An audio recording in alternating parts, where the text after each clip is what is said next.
All right, there we go.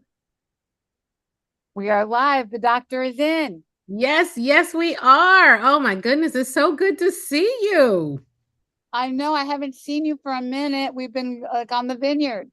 I have had such FOMO, let me tell you, and I've been traveling around and doing some other stuff for Yeah, you went to work. NABJ, right? And stuff. Yep, Yeah. yep. Had to visit some family and all, and it's just been a whirlwind summer. But every time I see all the videos and all the footage and all of the learning, the networking, but also the Mhm. self-care. And I think Right. that's a really important thing to talk about because it used to be you go for vacation and now it's like I got to network, I got to this, I bring my business cards and Hmm. you're on the go. And we should talk about this integrating self-care into a busy life. Like how do you do it and do it well?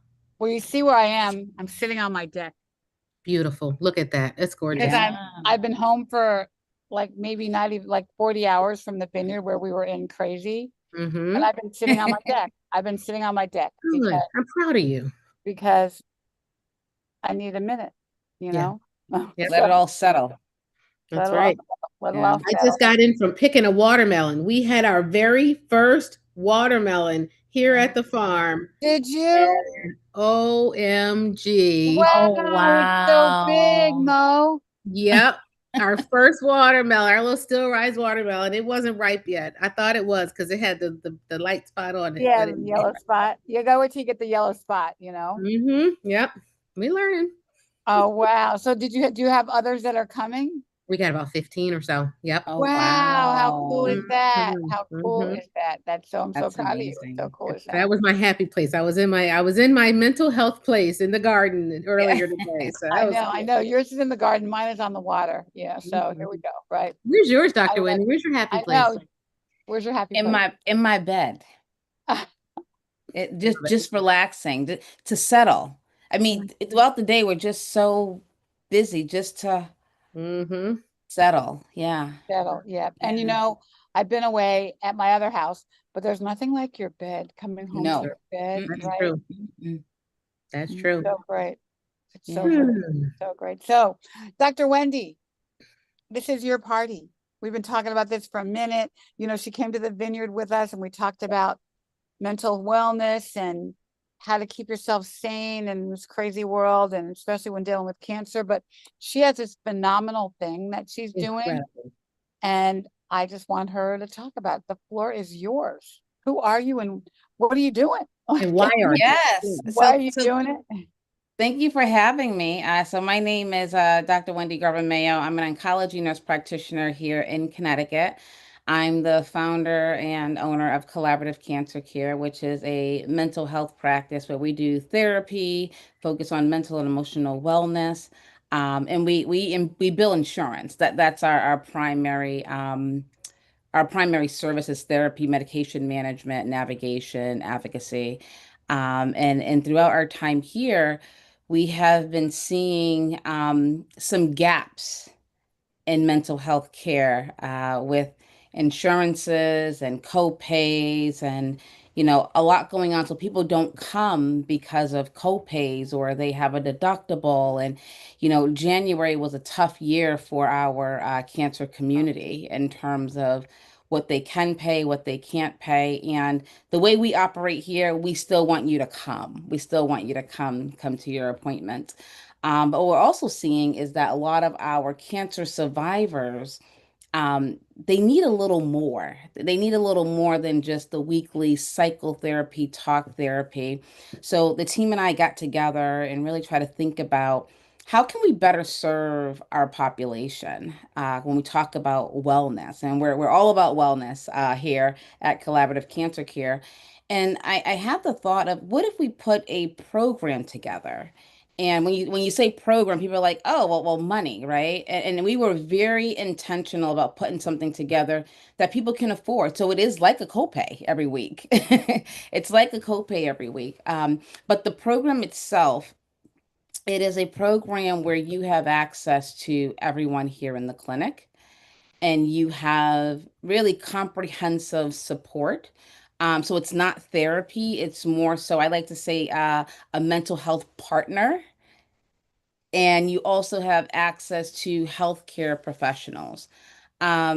So that's what we put together for our community to really fill that gap of people who can't pay the $3,000 deductible, the 5,000, ten Right, thousand, right, whatever right. it is, or can't pay that copay, the $50 copay. The copays are going up, by the way. I'm not sure if anyone Mhm. knows Yeah, that. yeah. Yeah. Um, they are going up. So we created this program to really fill that gap. Do you have a difficult time convincing people to prioritize their mental health? Or have we finally reached a place where it's not an afterthought? I know, like to clinicians, it has been, especially in oncology, right? It's really the tide has turned, I think, on focusing and prioritizing that, not as an afterthought after treatment's done, but during, And a part of and all treatment, right? throughout. But do you find that people are still trying to minimize their own mental health issues? Oh, yes, for sure. So, example, we get a lot of referrals from our nurse navigators, from oncology nurses, and we call them. They're like, "Why are you calling me?" No, I'm fine. Right? So, in the office, it's one way, right? Where it's like, okay, they need the referral.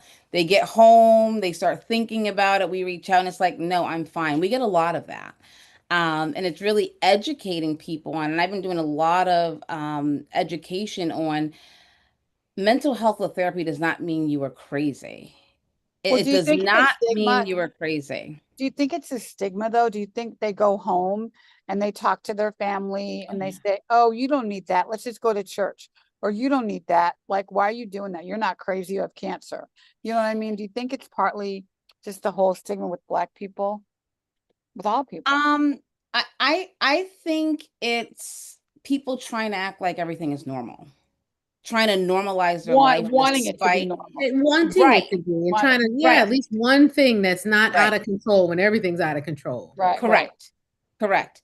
I think it's their way of having control and normalizing, keeping their life as normal as possible. Because in therapy, you unpack a lot of different things. And I tell people, a lot of our clients here, yes, they have cancer, but cancer is not the main thing we're talking about. We're talking Right. about life. Right. Life is stressful outside of cancer. So it's life and cancer on top of that life. Mhm. But I think, They yes, to answer your probably question, needed you before they had cancer. there you go. There you go. There Right. you go. Yep. Absolutely. Absolutely. And I almost wonder if we had a different name for therapy. Like I always say mental wellness, like a therapeutic Mhm. partner, right? It's like, I don't know, but I think it's a mindset thing. It goes back years, right? When you talk about therapy, a therapist, or being on antidepressants or medication. So I really try to use different wording to mean the same thing, but people ultimately have to make the decision to prioritize their Mhm. mental health. Or that it's even a factor that they want to acknowledge. I think so many of us are just used to the sort of boilerplate. I'm fine. I'm good. How are you? I'm blessed. Whatever, however you say it, like there can't be anything wrong. Yeah. And I think I remember I had a hard time with therapy because I'm like, you know what? I don't have time to fall apart. I can't come undone. I have people depend on, I got too many things going on for me to sit and acknowledge just how messed up certain things are, you Yeah. know? And there's Interesting. a Well, fear. I hear you. Well, I told Dr. Wendy this last week when she was on the vineyard. So, my mother died on July 3rd, right? And so there were all these parties in my neighborhood on July 4th. And so my neighbor has this big party, and I wasn't really feeling it. She has this big crab fest at her house. And like Highland Beach is like alive on the big holidays. So my friend, let's just go to Barbara's house and get some food, So and we had brought food over there. So we go there, and so somebody said, "Hey Ricky, how are you doing?" Well, 3 days ago I had emergency appendectomy surgery, and then yesterday my mother died. And You so had a summer. Yeah. and people like Yeah. looked at me like, oh my God. So then after the third time people said, "How are you doing?" when they just expect you to say, "I'm fine." Uh-huh. I Uh-huh. couldn't really say those words because of the headspace I was in. So I just blurted out what was really going on. And after the third time, my friend Dakota's like, "We're going home. See you, bye-bye. Let's go." Like, we're Yeah. going home. I Yeah. don't need to be Yeah. here. I was like, I told you, but people don't want to hear the truth when they ask Mm-mm. you how you're doing. No, that's true. That's so true. So true. Right? Mm. Think They about if can't handle everybody it. really, what if everybody really said how they're really doing when you said, "How are you doing?" Think That about, is true. right? Think about what would happen to the world if everybody said, well, I had a suck day today, or this really pissed me off, or this, We should like practice that though, like as an icebreaker, even radical honesty, right? Like let's radical honesty just in your Yeah. honest life. Instead of saying I'm fine, Mhm. say, and normally I would have said I'm fine. I'm great. I'm super like you say, Mo, I'm magical, Magical. right? Yeah. But you know what's funny is that when I'm not magical and I don't tell people that, they get really quiet. They get Yeah. worried. Something's wrong. Something's wrong. She didn't Something's say she was wrong. She magical. didn't, We got to right, right, what right. needs to happen in order to make the magic come back again. But you're right, Yeah. and I think helping people to and nothing like cancer journey to help you realize that what there's some things I'd like to correct. I'd like to work on, even if things weren't broken, so to speak. There's always room for us to both process the trauma because it's I feel like as surgeons, especially, we put a lot of lipstick on a pig, right? I'm Yeah, doing hidden scars, and we got nipple sparing, and we got nerve preserve. We got all these great things, but it's still cancer happened to you, and it Yeah. right, dropped in the middle of a busy life. It didn't happen in right, isolation. right. Yeah. Yeah. And I always tell people, when you have a cancer diagnosis, it's really your opportunity. And I see us as, creating space for you to shift, re-identify, and figure out how you want to show up, right? And redefine relationships, your identity, all those things. We help you really through that. And people just aren't ready all the time to do that. However, I will say this. We're talking about patients taking ownership of their mental wellness, but I also want to talk to healthcare professionals because Yeah, healthcare professionals also yeah, play a Come on with role that.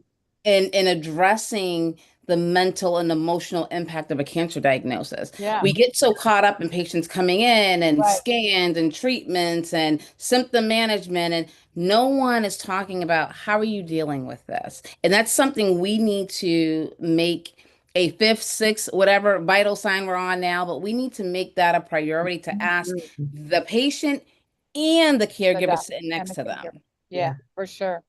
Yeah, Um, because the caregiver, you know, each time, each every time. time, every Yes, time. yes. The caregiver, oh my gosh, we had the caregiving panel. The caregiver thing is huge, and when I think about my mom, I used to like basically tell my stepdad for years, you're killing her because she was the caregiver.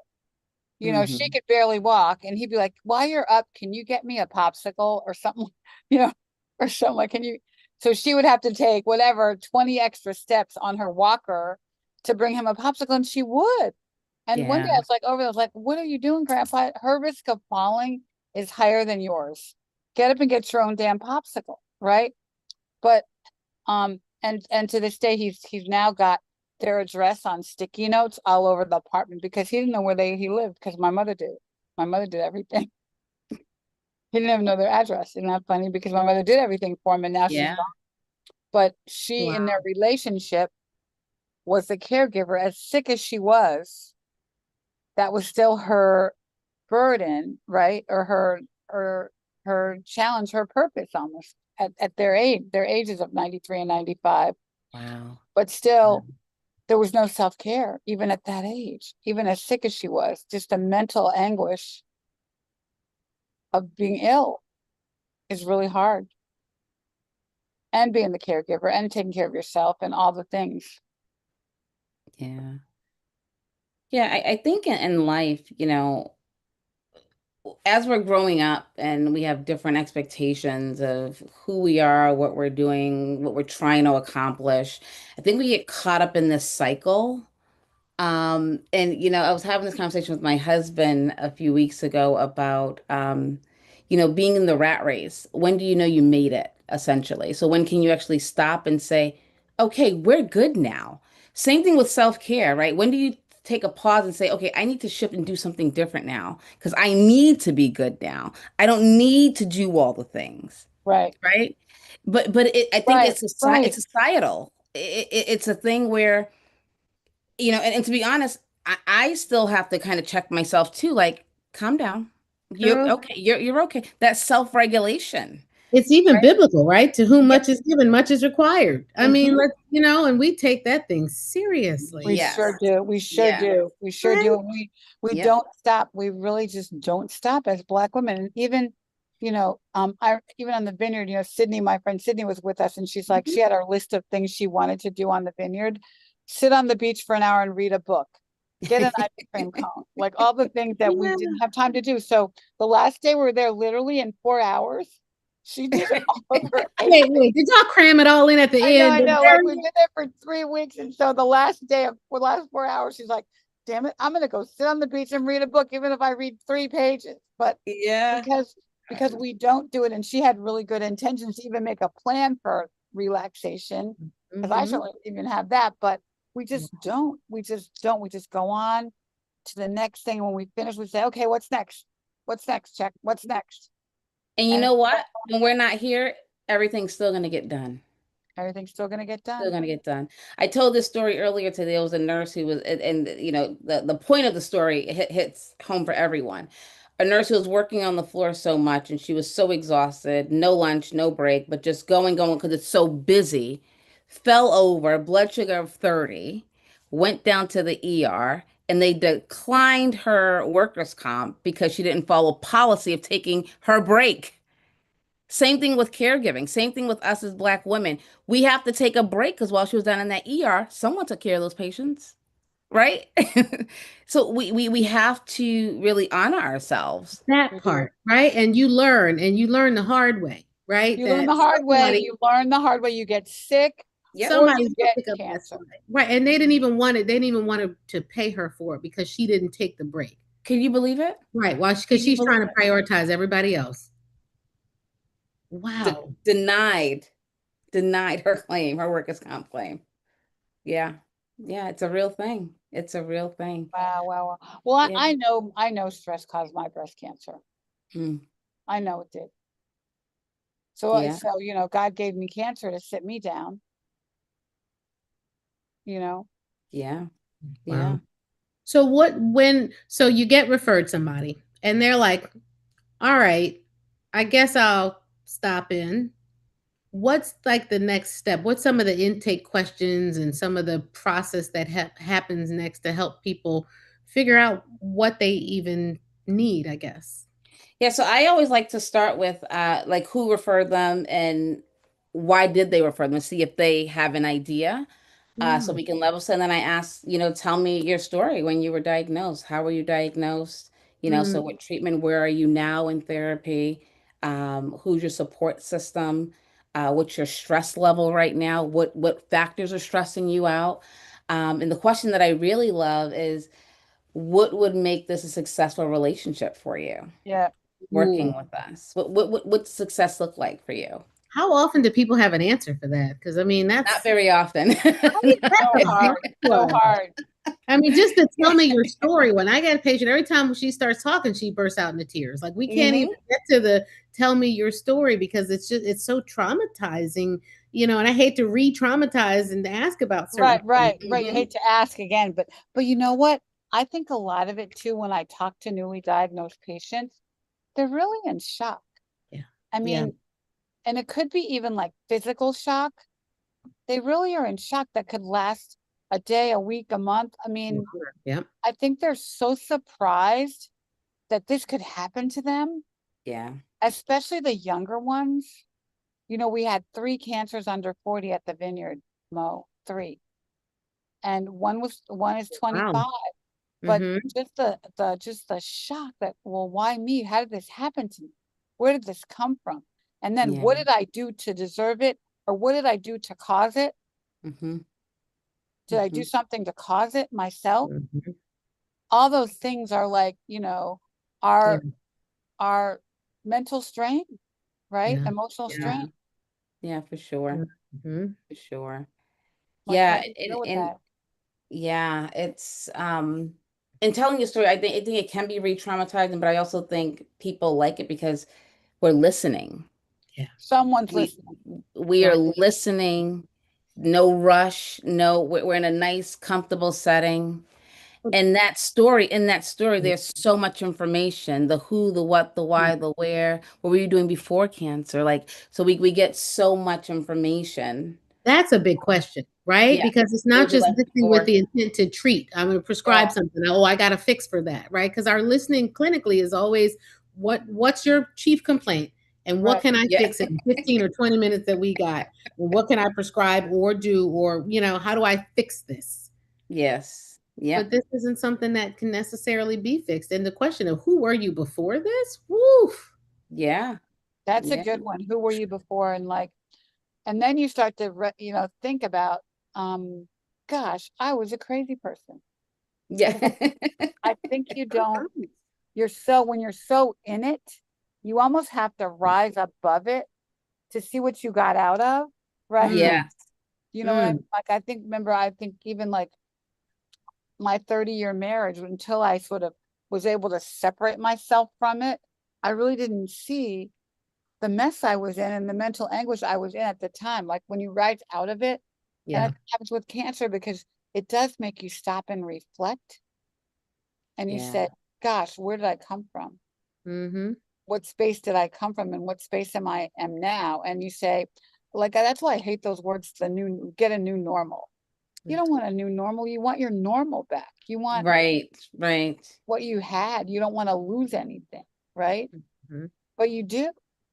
And you do have to reestablish who you are now after having cancer. And you are a different person. Yeah. Yeah. Yeah.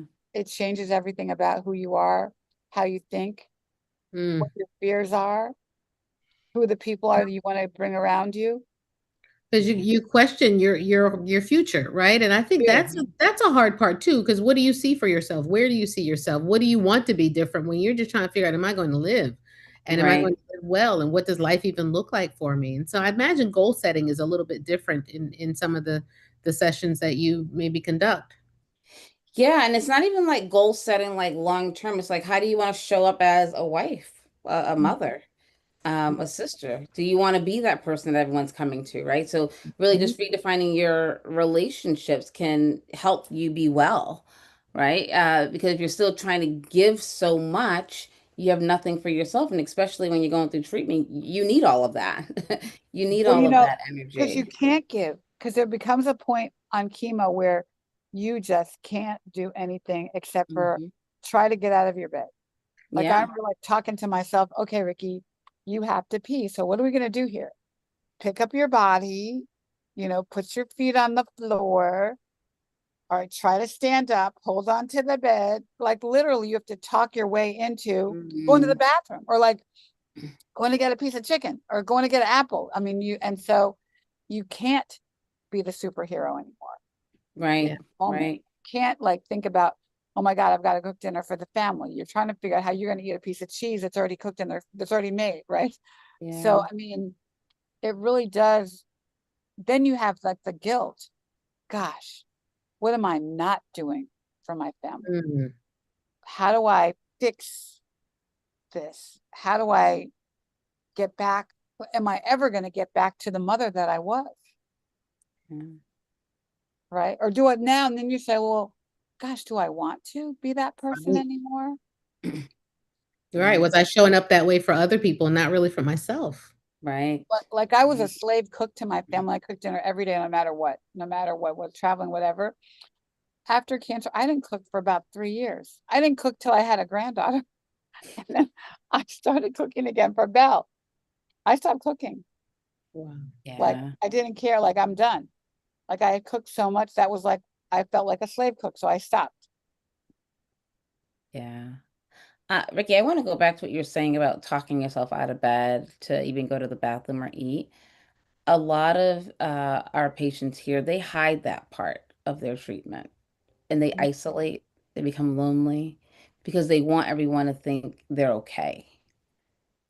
So one thing we Yeah. do that has been successful is having our patients write letters to people, Mm. like write letters and give it to them to say how you're really feeling, how it's really impacting you, because that time they're isolated. They don't want anyone to come over. They're fine. That and then when they're on the upswing, that's when they show back up. So they're kind of living two lives, which can be very stressful.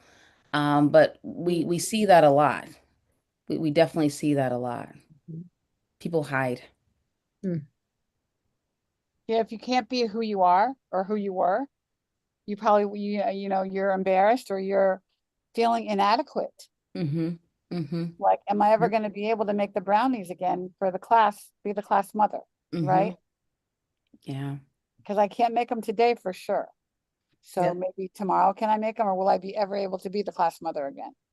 You sort of Yeah. question all the things that you did, and then you get to a point where why did I do that? Like, Mm. Yeah. but it takes a while to get there. Mm. Yeah. A lot of chemo, a lot of bad days and nights where you're like, well, like, why did I Mm. do that? Do I want Yeah. to do that anymore? And some people I've seen, at least in my patients and also in advocacy spaces, some people spiral out, right? And they spiral in ways where they have a really hard time pulling back, and other people it becomes a very pivotal and transformative experience for them. I'm sure you see probably some of the same things, right? Do you see folks who kind of they're circling, they're spiraling? How do you help pull them out of the spiral? They have to stop. They have to stop. They have to pause and you have to unpack that spiral. Because sometimes that spiral is not cancer. A That lot of spiral, times. that spiral's life. So Right. it's really stopping them and creating a safe space for them. And Yeah. that's we try to really create that safe space. So you can spiral, you can yell, you can cry. Some people come here just to cry every week. This is just their space to release themselves. Mm. But yeah, it's really just helping people along. And there's no one right answer. There's no one right way of doing it. It Right, just really depends on what that person needs. But it's right, for that person to know that there's hope and they're not alone. Literally, you are not alone. You are Right. not alone. Our office operates very differently. You can call here anytime, and we're going to call you back. We're going to talk to you. You don't have an appointment. I'm still going to talk to you. I'm not going to, oh, we'll see you next week at your appointment. It's not, it can't be that. it It can't be can't that. be That's that. how that's why our navigators are 24/7. You Hmm. can't say make an appointment. You can't say I Yeah, only have 15 minutes. You just have to Right. be in the moment with them and give them what they need.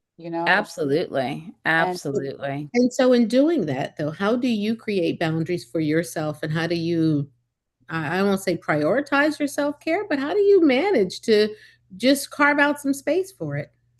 So we do have hours of operation. It's not like Ricky's navigation. It's not 24 hours. But if Mhm. someone calls and leaves a message, we call them back. Yeah. Right? And we address what they need.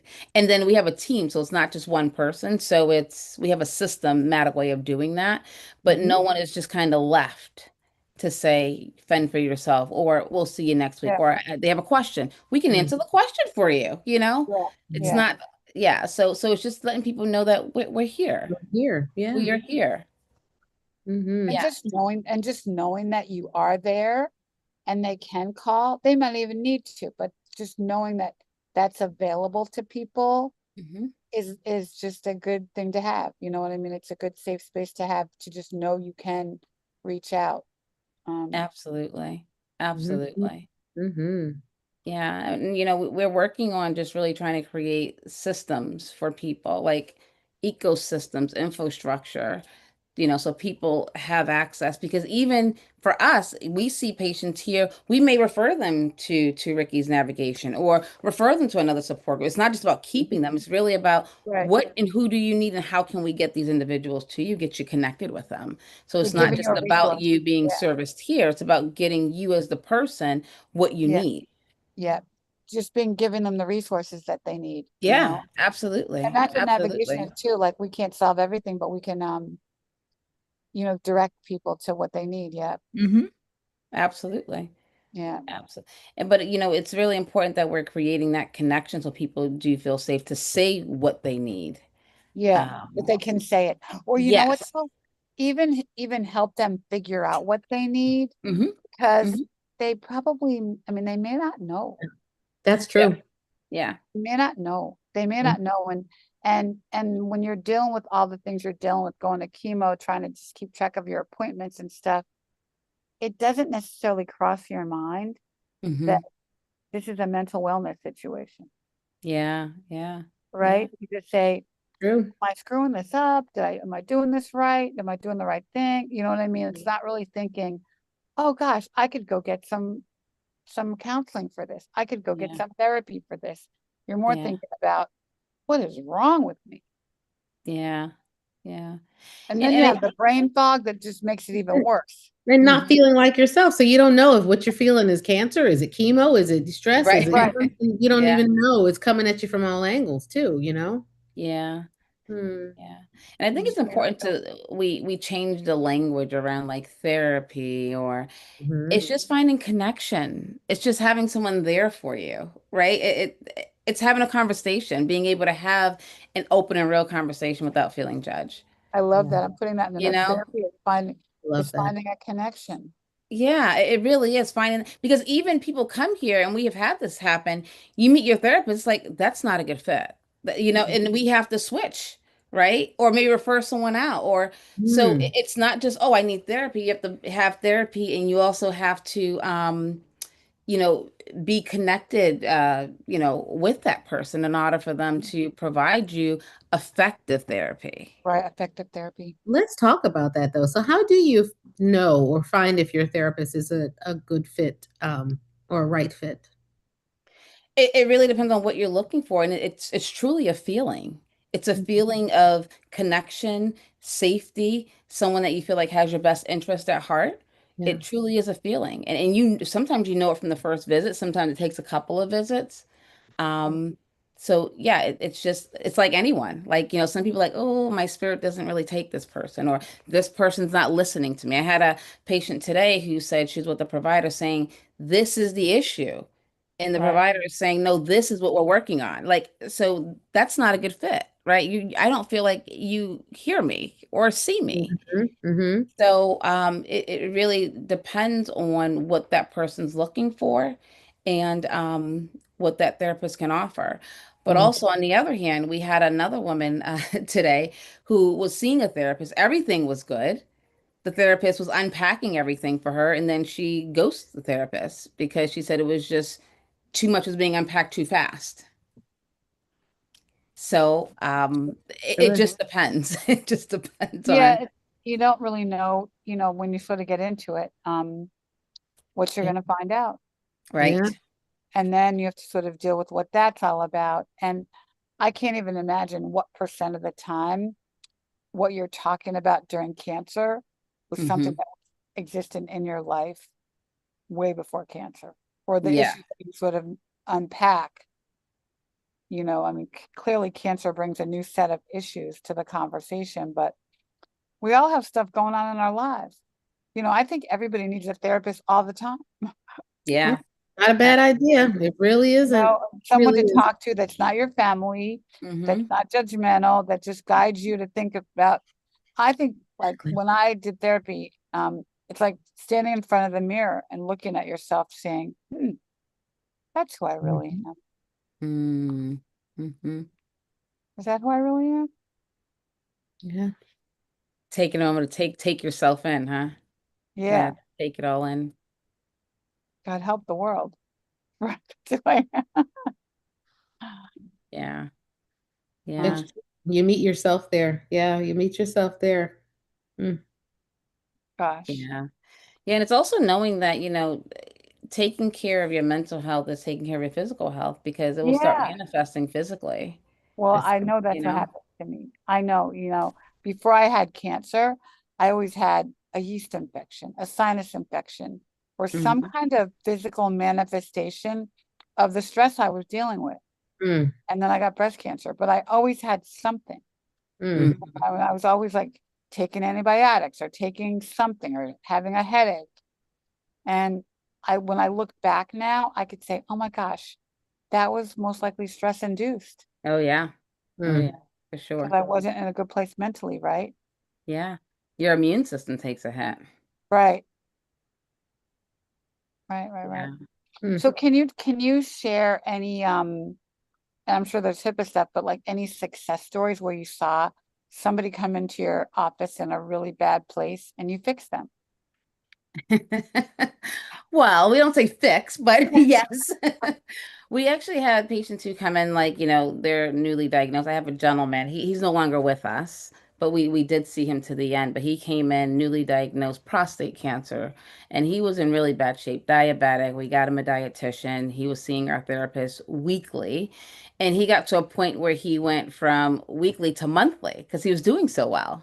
Mhm. And then when he came back, he, had disease progression, and eventually he passed away. But that's how we know people are good, when we don't see them weekly. We may say every 2 weeks, every three They weeks, get to, yeah. monthly. Mhm. But yeah, we do have some success stories. The program that I was talking about, Windwell Collective, we do have a survivor who was in therapy weekly, breast cancer patient, who said, I don't think I need that. I need something else. Like, I need that thing to kind of push me into the other realm of survivorship. So Hmm. with her, we're working with her on, she lost her job through treatment. We're working with her on really speaking and being an Yeah, advocate, or getting paid speaking opportunities to tell her story. Yeah. Um, so yeah, so that's that type of program, is really trying to figure out what people need and how can we devise a personalized plan for you to actually, you know, that's reach your awesome. goals. Yeah. That's Yeah. awesome. Hmm. But I always say we want to keep people, in rotation, whether it's quarterly, whether it's even annually, you're still on the schedule. Right, You just never know when, right. you may need to come in and chat a little bit. It's true. And it's good to follow up and close the loop on those things, and good to have that ongoing relationship. You're right. Um, it's so hmm. Do your patients and do your members go out, and do they talk about the program, and do they like advertise for it, or do they kind of just sort of, it's that thing that I do, like, are they I'm gonna deputized tell in church? anybody, right, We're right. not church. We Oh, we deputize people to go out and they become missionaries all of a sudden. Like, what happens on this part of the patients and your clients? Yes, we get a lot of patients who refer their family members or their friends. We have two nurses who are our patients who work on the same floor. They both have cancer. And then something else we do here is, 'cause I said wellness is a big thing. We have a whole wellness program throughout the week, and we have patients who refer their family members. They come to yoga together. They come and they sit on our chat and chew together. They, do all these different things. To bring people like into the practice. So yeah, they refer all the time, all the time. It's Yeah. great. Well, they talk about the program. I that's love awesome. that because it helps Yeah. destigmatize things too, right? Yeah, Because I feel like, people who are actively in therapy, they don't always talk about it. It just sort of like, Right. you know, Correct. their keep it secret. secret, yeah. Hmm. Cancer is really a family disease. Like everybody gets sick. When you're sick, everybody's involved, right? Do you do any family counseling or help family therapy to help like everybody deal?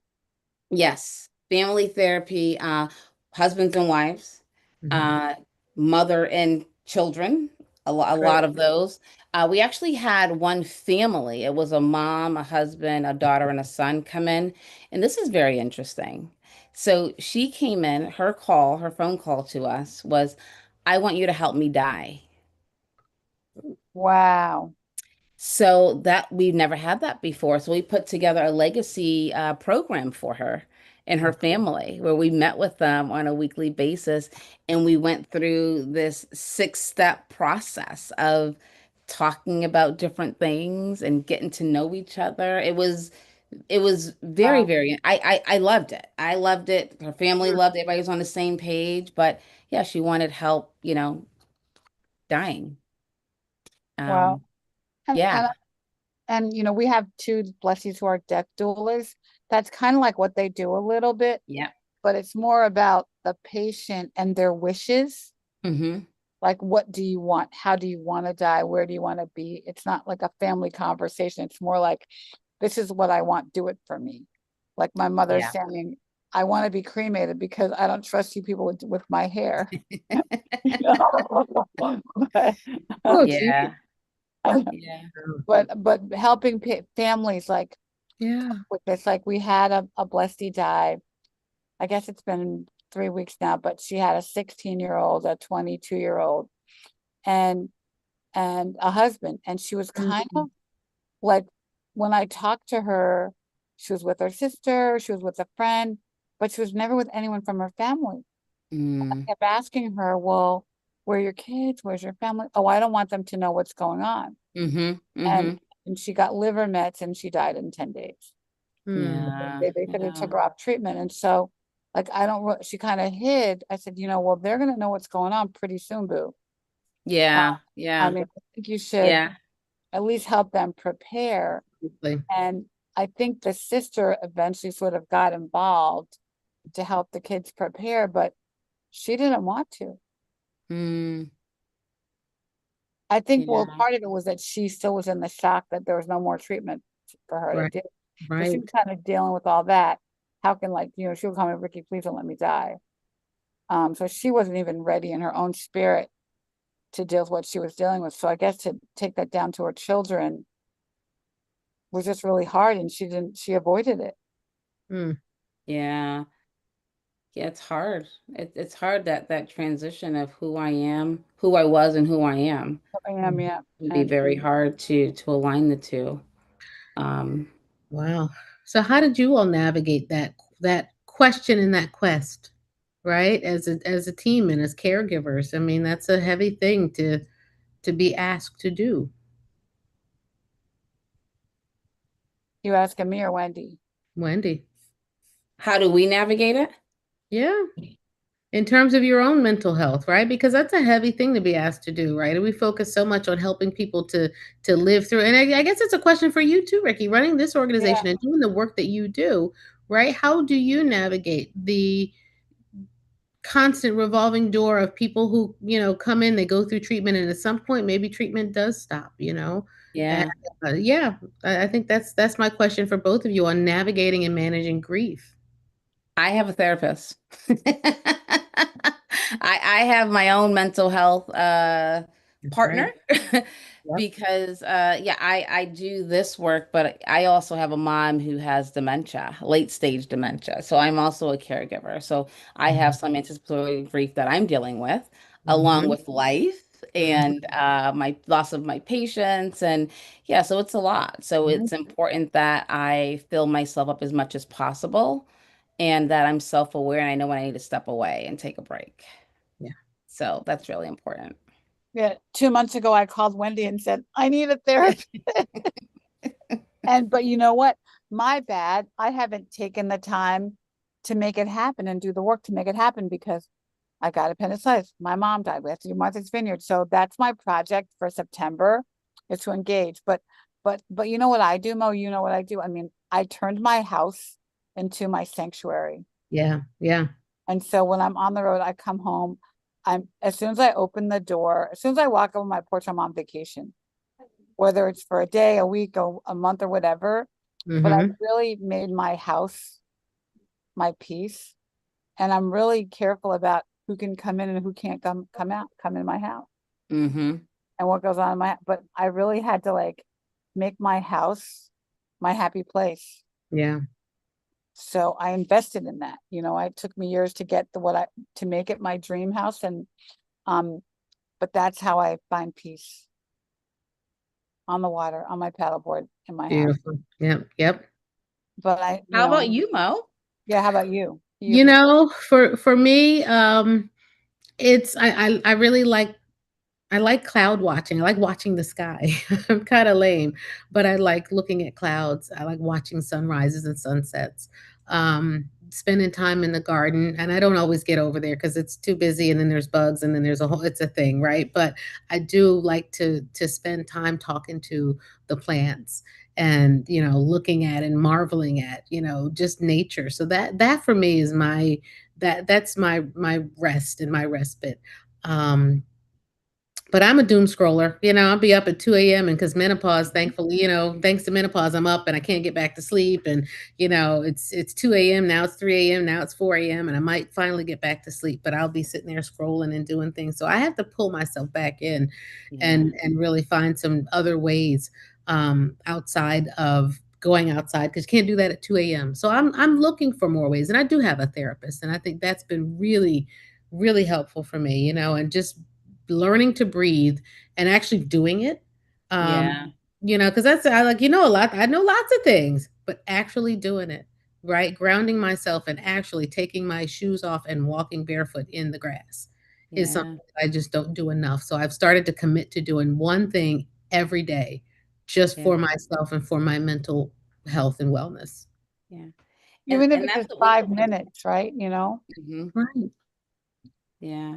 In the Uh-huh. program, we call that SAC. So you need the support, community, and accountability to make sure, right? So I want to do this. Like, who's holding you accountable to that? Yes, we need to have self accountability, but it's always a little better too. You have external accountability. And I'm right there with you too. I need to start doing something. I keep saying I'm going back to Pilates and yoga, and I just haven't yet. But Pilates scares me because I feel like I have to do it right. Yoga, yeah, yoga, I get. You meet yourself on the mat and, whatever you look yeah. like, just close your eyes and hope people don't judge you.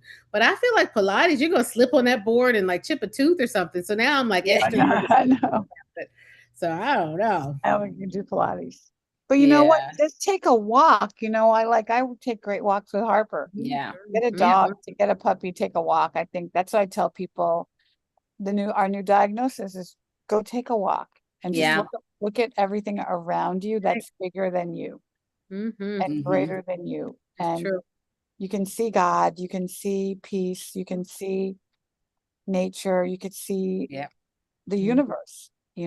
So I love that you look at clouds. So, like I I do. look at the trees and the flowers and feel the wind and Mm-hmm. Yeah. That's that's really all cool. real things. And that to me that also gives me hope. Hmm. If God can do Mm-hmm. all these magical things, what can he do for you? Everything. Yeah. Absolutely. Yeah. So it Absolutely. sounds like faith though, right? Faith is a Yeah, big part of it. it You is. know? Yeah. How Yeah. much do how much do patients bring, or do you all introduce any faith-based, mental health support or therapy or, conversations? Is it a common thing, or is it something that you do if the person brings it up? Yeah, it's a question on the intake about Mm, spirituality. And I have to say something. Recently, I made this observation. Many, many of the patients that are coming into our clinic do not believe in a higher power, mm. do not have any Are they spiritual black? practice. They black? Well, All kinds, right? it's a mix, but it just seems like so many recently. Are Yeah. they young? They're young. They haven't been. Older. Mhm. Yeah. Wow. And does Hmm. that change your therapeutic approach? No, no. Mm, It's just something that we're just seeing. It doesn't mm. change. We still want to help Of course. and see where you are, but I just think it's very, very interesting. Just recently, a lot of people just, no. Um, yeah. But yeah, we definitely incorporate that. I always incorporate prayer, reading the Bible, writing to God, or writing to your higher power. I like writing. It's very therapeutic for me, but also for them, because you start writing, things you haven't even thought about start coming out that we can really talk about and unpack. Mhm, So, mhm. but yeah, spirituality is very, very, very important, and patients appreciate that. And I think that's where you get your personalized um plan. Yeah. Mm, Well, you really have to sort of feel what's going to happen next in your life or death, right? Yeah. Yeah. When you make this transition, which we are all going to make, nobody gets out of here alive, exactly. right? Absolutely. Right? What does Absolutely. that look like for you? Yeah. Look like for you and your family and Yeah. And here's the way I actually used spirituality and faith. So just 2 days ago, she had surgery. One of our patients was preparing for surgery and said, I keep going over this and I'm very anxious. And I said, you have to surrender and let God do his work. But I knew her belief, so I was able to you was say able to that to say her. that. And she Yeah. said, that's all I needed to hear. Like, just Yeah. it just settled her. But being connected and knowing her, I was able to provide her that information of surrendering and letting Mm. God do his work. And brought her So peace, bring her peace, you know. So very take important. that same analogy though for non-believers in any, for atheists or agnostics and that sort of thing. Because I do feel like I ask about faith, and I try to help my patients who are believers tap into that, but I don't know what to say to folks who don't believe in anything or who are non-believers. Like I send well wishes. I kind of steer away from certain conversations, I suppose. Yeah. So as to not travel into any landmines about having faith, or I may switch optimism instead of faith, or luck or something. But Yeah. you know what I mean? Yeah. I think it could be a little challenging to have therapy and optimism for non-believers, but I do think it exists. I think it's just Yeah. making sure that we are cautious about it. Yeah. And I I think it's think what my unpacking father too. Why did. don't go ahead. Go Okay. ahead, Ricky. I was gonna say, my father used to tell us when we were like questioning faith as teenagers and stuff. My father said, you know what? Just think about it. Just in case there's a God, and just in case there's a heaven, and maybe you should just consider just in case, Just in case. Yeah. I you love know, that. right? Yeah. Okay, so what if there is one? You could miss out on it if you just think about just in case. Give it a thought just in case. So Yeah. Absolutely. I I really was do. just gonna say, I think it's important to understand why they don't have a faith, or why they, like, where did that Interesting. come from? Where did that come from? The background of that, because sometimes there's a lot to unpack there. Yeah. Um, they're Yeah, not just, Right. Right. so There's a reason why sometimes. Yeah. Hmm. yeah. yeah. Interesting. Yeah. Interesting, right? But no matter what you believe, listen, you got to believe in therapy, right? And you Gotta believe Yes. in therapy. right. So Wendy, say how the program works again, so people know what to ask for and to look for. Yep. So the program is called Winwell Collective, and it is a program where we support you. You have basically in a month, you have two therapeutic group sessions. You have a session with a healthcare professional where you can ask any questions you want. And then you have access to all of our wellness offerings, such as yoga, psychotherapy, psychoeducation, our virtual community. And then you have access to us, so you can always call if you have questions. We're here for you. And you can go to Winwell Wellness to learn more about the actual program. Winwell Wellness. Got it. Yeah, I Mhm. put in the comments, yeah, Wenwell Wellness. Awesome, awesome, awesome. Awesome, Wow. awesome, awesome. And if, So I see mhm. one of our new friends, David, in the chat. So starting very soon, David is gonna have us up on every podcast platform. So we're Very working cool. with him now. Our new friend, he's at streamer.nyc, Love it. STREAMR. And so he's working really hard to get us up on every podcast platform. Well, let me tell you, David, one of the great things about what we do here is that it ends up being not only conversation, right? We start talking about recipes, we talk about Yeah. sexual wellness. That's the next one. We're going to talk about sex and intimacy and how that needs to integrate that Mm. and the therapeutic conversations. But it gets real, it gets spicy, and it's always relatable and reliable. So, David, you're watching. Thank you for. Yeah, he said Oh, we're already on Spotify. So you can find us that's on incredible. Love Spotify it. and share the show. As soon as we're done with this episode, we'll put it up there, and Wow. you know, Wow. we'll be able to talk to more people. So Well, Dr. Wendy, 3 Awesome. tips for yeah, people 3 who are tips, right Dr. Wendy. now. 3 fast tips for them. If you are a caregiver, if you are battling cancer, if you know somebody who's going through it, I mean, just 3 things you want people to take away from the day and do to help their mental health. Yep. 3 tips. I want you to stop.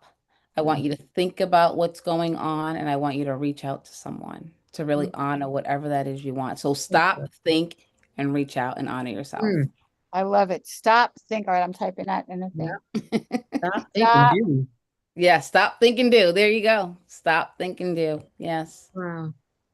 Yeah, We love you, Dr. Wendy. me too. Love I you love this too. Thank you program. so much. We just appreciate you and the work that you are doing and the spirit with which you do it. It's always just so genuine and I so know. So it comes from. calming. So it is. It really is. So thank you for Thank being here. you. Oh, Thank Yeah. you. yep.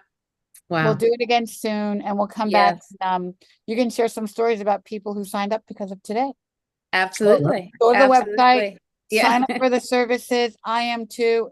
I hope to see you Mhm. on one of these, on one of these sessions and, we'll And I see. want to see both of you at the farm. Listen, we got to make Yes. this thing happen. I Yes, know. definitely, I know. definitely. We gotta plan a fall retreat, Mo. Yes, Fall time. absolutely, November 1st is absolutely. our next one. It's on a Sunday, so we'll check your calendars and see. What day is it? Say it again. November 1st, it's a Sunday. Oh, Okay, all okay. right. All right, Mhm, November 1st. Here mhm. we We can do go. a live taping, but we gotta talk about some mental health and really make sure that we are centering it as part of survivorship conversation, so, Yeah, yeah. Absolutely, Well, absolutely. relatable and reliable and real, Ricky. We're still at it. we're still at it. Love you, Wendy. Love Wendy, you Dr. Love Wendy. both. you. Here we go. Oh. Oh, there you go. There's the high, the All right. All small. right. You see it. You got it. You Yeah, got we got it. it. Next week.